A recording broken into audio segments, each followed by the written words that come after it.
First time ఇలా stage మీద మాట్లాడడాము చాలా నర్వస్గా ఉంది.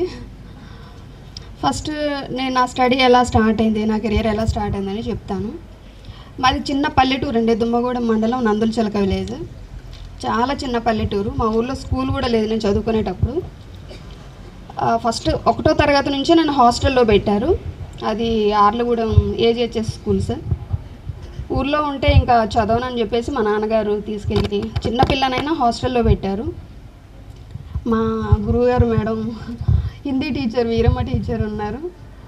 ఆఫ్టర్ 23 సంవత్సరాల తర్వాత చూస్తున్నాను మేడం. అక్కడ 5th వరకు చదివాను. 5th తర్వాత నాకు లాంగ్వేజ్ ప్రాబ్లం మెయిన్గా. నా లాంగ్వేజ్ వచ్చేసి కోయా అండి. నాకు తెలుగు కూడా పర్ఫెక్ట్గా రాదు. సో అలాంటి టైంలో మా నాన్నగారు ఇక్కడే ఉంటే ఈ అమ్మాయి ఇట్లానే తయారవుతుంది అనుకొని నన్ను తీసుకొచ్చి భద్రాచలం జెడ్పీ స్కూల్లో జాయిన్ చేశారు. ఎస్టీ హాస్టల్ ఇక్కడే చదువుకున్నాను. నేను కూడా ఎస్టీ హాస్టల్లో ఉంటూ జెడ్పీ హై స్కూల్లో 10th వరకు చదివాను, 9th వరకు చదివాను. 10th క్లాసు రామచంద్రునిపేట ఏజీహెచ్ఎస్ స్కూల్లో చదువుకున్నాను. మొత్తం హాస్టల్లోనే నా స్టడీ అంతా. తర్వాత ఇంటర్మీడియట్ గురుకులం స్కూల్లో చదువుకున్నాను. ఫస్ట్ వచ్చేసి నాకు అసలు ఇలా అప్పుడు ఈ గైడెన్స్ ఇచ్చేవాళ్ళు ఉండుంటే మేబీ సార్ నేను కూడా సివిల్స్కి ప్రిపేర్ అయి ఉండేదాన్నేమో. నాకు గైడెన్స్ ఇచ్చేవాళ్ళు లేరు, తెలియదు కూడా. మా ఫ్యామిలీ అన్ఎడ్యుకేటెడ్ ఫ్యామిలీ సార్, అసలు ఒక్కరు కూడా చదువుకునే వాళ్ళు లేరు. తర్వాత 10th చదివేటప్పుడు అందరూ బైపీసీ ఎంపీసీ ఇవే సబ్జెక్ట్ చెప్తున్నారు. ఈ అమ్మాయి బాగా చదువుతుంది, బైపీసీ తీసుకోమ్మా, నువ్వు డాక్టర్ అవ్వాలమ్మా అని టీచర్స్ కూడా అదే చెప్పారు. కానీ చాలామందిని చూశాను మా ఊళ్ళో కూడా 10th చదువుతున్నారు, ఇంటర్ చదువుతున్నారు, డిగ్రీ చదువుతున్నారు. డిగ్రీ తర్వాత పీజీ లైన్ కూడా ఖాళీగా ఉన్నారు. అట్లా కాకుండా స్టడీ అయిపోగానే గవర్నమెంట్ జాబ్ అనే కాదు, ఏ ప్రైవేట్లోనన్నా ఏదో ఒకటి చెయ్యాలి. ఫ్యామిలీ చాలా పూర్, వాళ్ళకి సపోర్టెడ్గా ఉండాలి. అది గవర్నమెంట్ జాబ్ అనే కాదు, ఏదో ఒకటి చేయాలి. సో అలా ప్రొఫెషనల్ కోర్స్ ఏమైనా ఉందా అని ఓన్గా సెర్చ్ చేయడం మొదలుపెట్టాను. 10th చదివేటప్పుడు బాలాజీ నాయక్ అని సైన్స్ సబ్జెక్ట్ చెప్తారు. ఆ సార్ నాకు గైడెన్స్ ఇచ్చారు. 10th అయిపోయిన తర్వాత బైపీసీ కాకుండా ప్రొఫెషనల్ కోర్సెస్ వచ్చాయమ్మా, అది గురుకులంలో ఉంది. ఎంఎల్టీ చేయొచ్చు, ఏఎస్ఓ చేయొచ్చు, తర్వాత ఇంకేదో కోర్స్ ఉంటుంది సార్. సో నేను మెడికల్ ఫీల్డ్కి వెళ్ళాలనుకున్నాను. సో నేను బైపీసీ కాకుండా నాకు 10th క్లాస్లో మంచి మార్క్స్ వచ్చాయి. అది కూడా 10th నేను చదవలేనేమో అనుకున్నాను. 10th చదివేటప్పుడు కొంచెం హెల్త్ ఇష్యూస్ రావడం వల్ల ఇంకో 4 monthsలో ఎగ్జామ్స్ ఉన్నాయి అన్న టైంలో నాకు సర్జరీ అయింది. సో నేను అక్కడ డ్రాప్ అవుట్ ఇక ఆగిపోయాను. కానీ స్కూల్లో టీచర్స్ అందరూ మా ఇంటికి వచ్చి అమ్మాయి బాగా చదువుతుంది, అట్లీస్ట్ ఎగ్జామ్స్ కన్నా పంపించండి, ఇలా చెయ్యొద్దు అని చెప్పేసి పేరెంట్స్కి చెప్పారు. ఆ తర్వాత మా పేరెంట్స్ ఎగ్జామ్స్ మాత్రం రాపిచ్చారు సార్. సో పర్లేదు, స్కూల్లో 2nd ర్యాంక్ వచ్చింది. ఆ తర్వాత భద్రాచలం ఏపీఆర్జేసీలో ఇంటర్ ఎంఎల్టీ తీసుకున్నాను. ఇంటర్ ఎంఎల్టీకి వచ్చిన తర్వాత మొత్తం తెలుగు మీడియం ఫస్ట్ నుండి. ఇంటర్ అయిపోయిన తర్వాత స్కూల్లోనే ఫస్ట్ ర్యాంక్ వచ్చింది సార్. ఫస్ట్ ర్యాంక్ వచ్చిన తర్వాత ఏం చేయాలన్నా కూడా మొత్తం ఇక్కడంతా డిగ్రీ అంటే జనరల్ డిగ్రీ, ప్రొఫెషనల్గా ఏమీ లేదు. ఆ తర్వాత నాకు గైడెన్స్ ఇచ్చేవాళ్ళు కూడా ఎవరు లేరు. ఇంటర్ చదివేటప్పుడు మాకు ప్రొఫెసర్స్ వచ్చేసి doctor Mahender Reddy sir, Kantharao sir, Maruthi college educational. So మనకి కాంతారావు సార్ని గైడ్ చేశారు, బిఎస్ఎంఎల్టీ చెయ్యమ్మా అని. So NTR university Vijayawada notification పడింది. అక్కడ నేను అప్లై చేసుకున్నాను సార్. అప్లై చేసుకుంటే నాకు వరంగల్ జేఆర్ నర్సింగ్ కాలేజ్లో సీట్ వచ్చింది. సో అక్కడికి వెళ్ళి జాయిన్ అయ్యాను. జాయిన్ అయిన తర్వాత అప్పుడు అర్థమైంది సార్, ఇంకా నేను చదవలేను. అక్కడ మొత్తం ట్యూటర్స్ అందరూ కేరళాస్, మణిపూరీస్, ఒక్క ముక్క ఇంగ్లీష్ అర్థం కావట్లేదు. ఇంకా అయిపోయింది జీవితం అనుకున్నాను నేను. ఇంకా 1 month ఏడ్చాను సార్. ఇంకా ఒక్క ముక్క ఇంగ్లీష్ రావట్లేదు, వాళ్ళు చెప్పింది అర్థం కావట్లేదు. ఇక వెనక్కి వచ్చేస్తే మా అమ్మ ఇంటికి తిరిగి వస్తే మాత్రం పెళ్లి చేసేస్తా ఉంటుంది. అక్కడ ఉండి చదవలేను, ఇంటికి వచ్చేసి పెళ్లి చేసుకోలేను. సో ఇలాంటి టైంలో గైడెన్స్ ఇచ్చేవాళ్ళు కూడా ఎవరు లేరు. చాలా స్ట్రగుల్ పడ్డాను. కానీ ఏదో ఒకటి చేసి నేను చదవాలి అని చెప్పేసి లాస్ట్ బెంచ్ స్టూడెంట్ అయినా పర్లేదు, ఇప్పటివరకు అన్ని మెరిట్ స్టూడెంట్, 10th మెరిట్ వచ్చింది, ఇంటర్ మెరిట్ వచ్చింది.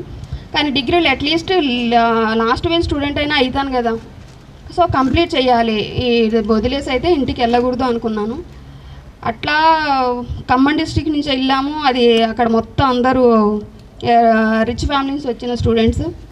నేను మాత్రం ఖమ్మం డిస్ట్రిక్ట్ చాలా ఇంటీరియర్ అంటే ట్రైబల్ ఏరియా నుంచి వెళ్ళిన అమ్మాయిని. ప్రాపర్గా తెలుగు కూడా రాదు, ఇంగ్లీష్ అయితే అసలే రాదు. ఇంకా అక్కడికి వెళ్ళిన తర్వాత కమ్యూనికేషన్ కూడా చాలా గ్యాప్ వచ్చేసింది. అయినా సరే వదలలేదు సార్, ఏడ్చుకుంటానైనా అక్కడే ఉండి చదువుకున్నాను. ఫస్ట్ ఇయర్ అయిపోయింది. ఫస్ట్ ఇయర్ అయిపోయిన తర్వాత ఒకరోజు మా అనాటమీ టీచర్ ట్యూటర్ పిలిచి, అమ్మ నువ్వు డిస్టింక్షన్ మార్క్స్ వచ్చాయి నీకు అనేసి అన్నారు. ఇంకా ఆ తర్వాత ధైర్యం వచ్చింది సార్.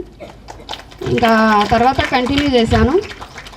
3 years తర్వాత BSc medical laboratory technician course అనేది మొదటిసారి. బుక్స్ కూడా ఉండేవి కావు, లైబ్రరీలో కూర్చొని చదువుకునేదాన్ని. బుక్స్ కొనడానికి కూడా మా ఫ్యామిలీ నాకు ఏమి ఇవ్వలేని పరిస్థితి. సో అక్కడ 3 years తర్వాత 47 member క్లాస్ టోటల్ మెంబర్స్ అయితే ఓన్లీ 3 పాస్ అయి బయటకు వచ్చాము. అది కూడా 2 ఖమ్మం అమ్మాయిలం, 1 వరంగల్. సో అక్కడి నుంచి బయటకు వచ్చిన తర్వాత ఏం చేయాలి అని ఆలోచిస్తున్నప్పుడు గౌట్ అంటే రావడానికి టైం పడుతుంది కాబట్టి ప్రైవేట్లో చేయాలి, ఏదో ఒకటి చేసి ఫ్యామిలీకి సపోర్ట్ ఇవ్వాలి అనుకున్నాను. తర్వాత ఖమ్మం మమతా హాస్పిటల్కి వెళ్ళేసి ఇంటర్వ్యూకి వెళ్ళాను సార్. ఇంటర్వ్యూకి వెళ్ళిన మొదటి రోజు సెలెక్ట్ అయ్యాను. సో అక్కడ 1 year చేస్తున్నప్పుడే కాంట్రాక్ట్లో ఐటీడీ తరపున కాంట్రాక్ట్లో టీబీ డిపార్ట్మెంట్లో పోస్ట్ పడింది ల్యాబ్ టెక్నీషియన్. ఆ ఇంటర్వ్యూకి అటెండ్ అయ్యాను సార్. అటెండ్ అయిన నెక్స్ట్ డేనే నాకు కాల్ వచ్చింది, అమ్మ ప్రవీణ్ కుమార్ సార్ నిన్ను సెలెక్ట్ చేశారు, రేపటి నుంచి వచ్చి నువ్వు జాయిన్ అయిపోమ్మా అన్నారు. చాలా చిన్న జాబు, కాంట్రాక్ట్లో 12 years కాంట్రాక్ట్లోనే చేశాను సార్. ఎందుకంటే ఫ్యామిలీకి సపోర్ట్ ఇవ్వాలి, నాకు సపోర్ట్ ఇచ్చేవాళ్ళు లేరు. ఆ చిన్న ఉద్యోగంతోనే కొంచెం ఫ్యామిలీని పర్లేదు కొంచెం సెటిల్ చేశాను. ఆ తర్వాత 2018లో టీఎస్పీఎస్సీ నోటిఫికేషన్ పడింది సార్. ఆ టీఎస్పీఎస్సీ నోటిఫికేషన్ ఆఫ్టర్ 25 years తర్వాత పడింది ల్యాబ్ టెక్నీషియన్స్కి. అప్పటి నుంచి కాంట్రాక్ట్లో దాదాపుగా 20-25 years నుంచి చేస్తున్న వాళ్ళు చాలామంది ఉన్నారు. ఆ నోటిఫికేషన్ పడిన తర్వాత డిస్ట్రిక్ట్ వైజ్గా పోస్టులు పడ్డాయి. ఆ డిస్ట్రిక్ట్లో చూస్తే ఉమ్మడి ఖమ్మం జిల్లా, నాట్ ఓన్లీ భద్రాద్రి కొత్తగూడెం, ఉమ్మడి ఖమ్మం జిల్లాలో ఒకే ఒక ఎస్టీ పోస్ట్ ఉంది ల్యాబ్ టెక్నీషియన్కి. Competition tough competition. ఎస్టీస్ కదా ఫుల్ రిజర్వేషన్ ఉంటుంది మీకేంటి అని చెప్పేవాళ్ళు చాలామంది ఉంటారు, కానీ ఎస్టీస్లోనే ఫుల్ టఫ్ కాంపిటీషన్ ఉంది ఇప్పుడు. కాబట్టి అందరు బాగా చదవండి. ఆ ఒక్క పోస్ట్ ఎలా అయినా నాకు రావాలి అని చెప్పేసి ఒక పక్క డ్యూటీ చేస్తూ, మెడికల్ డిపార్ట్మెంట్లో 365 రోజులు డ్యూటీసే ఉంటాయి, అసలు లీవ్స్ అనేవి ఉండవు. ఒక పక్క డ్యూటీ చేసుకుంటూ నైట్ టైంలో టీఎస్పీకి సంబంధించిన బుక్స్ చదువుతూ అటు ఏదో చేసి మొత్తానికైతే ఎగ్జామ్ రాశాను సార్. రాసిన తర్వాత ఒక 50% నమ్మకం ఉన్నది. ఆ తర్వాత 2023లో మెరిట్ ఇచ్చాడు సార్. ఆ మెరిట్లో ఎస్టీ కేటగిరీలో మొత్తం 158 మంది రాస్తే అందులో స్టేట్ వైజ్గా నేను ఫస్ట్ ర్యాంక్ సార్ నాది. తర్వాత డిస్ట్రిక్ట్ ఫస్ట్. సో ఆ ఉమ్మడి ఖమ్మం జిల్లాలో ఒకే ఒక ఎస్టీ పోస్టు అది నాకు వచ్చింది.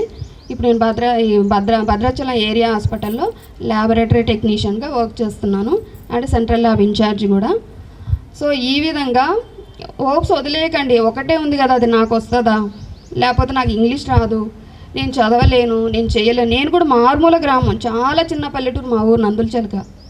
ఆ చిన్న పల్లెటూరు నుండి వచ్చాను. ఆ రోజు అక్కడ డిగ్రీలో జాయిన్ అయినప్పుడు అక్కడ ఇంగ్లీష్ అవన్నీ చూసిన తర్వాత ఆ ట్యూటర్స్ మాట్లాడే ఇంగ్లీష్ ఒక్క ముక్క అర్థం కాక ఇంకా అయిపోయింది కొలాప్స్ అని. ఆ రోజే నేను అయిపోయి ఉంటే ఈరోజు ఇక్కడ ఉండేదాన్ని కాదు. మీ అందరికీ చెప్పేది ఏంటంటే నేను కూడా ఇదే ఎస్టీ హాస్టల్లో చదువుకున్నాను. చిన్నప్పటి నుంచి ఇదే గవర్నమెంట్ స్కూల్లోనే నా మొత్తం స్టడీ. నేను మీకు చెప్పేది ఏంటంటే మీరు ఇప్పుడు 8th 9th అంటే కొంచెం మెచ్యూరిటీ ఉంటుంది మీకు. అప్పుడంటే మాకు గైడెన్స్ ఇచ్చేవాళ్ళు లేరు, ఇట్లా చెప్పేవాళ్ళు కూడా ఎవరు లేరు. టీచర్స్ ఒకటే మాట, డాక్టర్ అవుతారా, ఇంజనీరింగ్ అవుతారా, ఇవి తప్ప ఇంకా వేరే అదర్ కోర్సులు ఉన్న సంగతి కూడా ఎవ్వరికి తెలియదు. అసలు నేను ల్యాబ్ టెక్నీషియన్ అవుతానని కూడా అనలేదు. ఏదన్నా ప్రొఫెషనల్ కోర్సు చేయాలి, వెంటనే జాబ్ చేయాలి అనే థాట్ నన్ను ఇంటర్ఎంఎల్డీ చేయడం, బిఎస్ఎంఎల్డీ చేయడం, ఆ తర్వాత జాబ్ రావడం. నాతో పాటు చదివి జనరల్గా బైపీసీ చదివిన వాళ్ళు, డిగ్రీ చేసి ఎంఎస్సీ చేసిన వాళ్ళు నా ఫ్రెండ్స్ చాలామంది కొంచెం ఖాళీగా ఉన్నారు. సో మీకు చెప్పేది ఏంటంటే చదవండి, కష్టపడి చదవండి, ఒక ఫార్ములా ఫాలో అవ్వండి. ఇప్పుడు 8th 9th స్టూడెంట్స్ కాబట్టి ఎల్ఆర్ఎస్డబ్ల్యూ అంటే ఎల్ అంటే లిజనింగ్, వినండి. మాట్లాడడం కంటే ఎదుటి వాళ్ళు చెప్పేది వినాలి ముందు.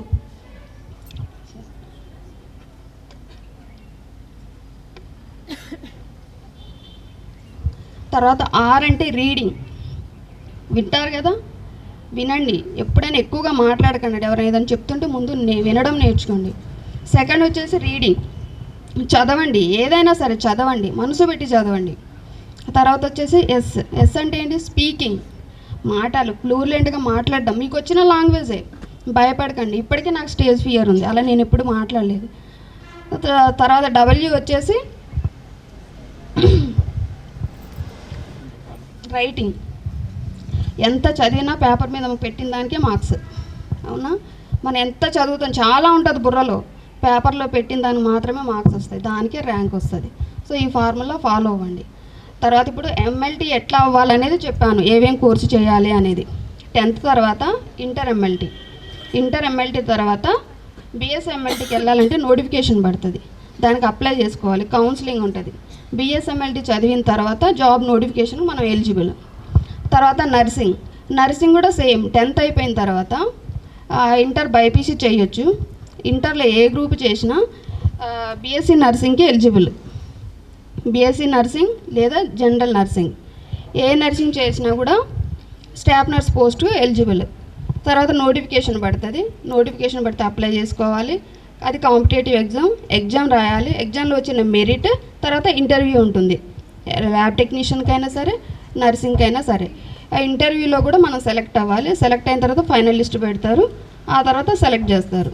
పెద్ద కష్టమేం కాదు, కానీ రిటర్న్ ఎగ్జామ్లో బాగా రాయాలి, tough competition. So medical department అంటే ఒక డాక్టర్ నర్సులే కాదు, ల్యాబ్ టెక్నీషియన్స్ ఉంటారు, ఫార్మసీ ఉంటుంది, ఎక్స్రే టెక్నీషియన్స్ ఉంటారు, ఈసీజీ టెక్నీషియన్స్ ఉంటారు. సో ఒక మెడికల్ డిపార్ట్మెంట్ అంటే డాక్టర్ అని అక్కడే ఆగిపోకండి, ఓకేనా సార్?